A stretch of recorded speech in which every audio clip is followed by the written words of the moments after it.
आल्यानंतर देवाची भक्तीच केली पाहिजे आणि शरण गेल्यानंतर कर्म केल्यानंतर भक्ती केल्यानंतर त्यानं मात्र फळाची अपेक्षा करायची नाही. कारण भगवान श्रीकृष्ण सांगतात कर्मण्येवाधिकारस्ते मा फलेषु कदाचन. मनुष्यानं आपल्या जीवनामध्ये कर्मच करीत राहिलं पाहिजे.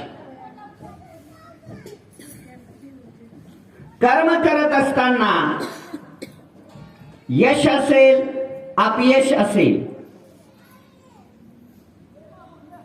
यश आलं तर जास्त आनंद मानायचा नाही,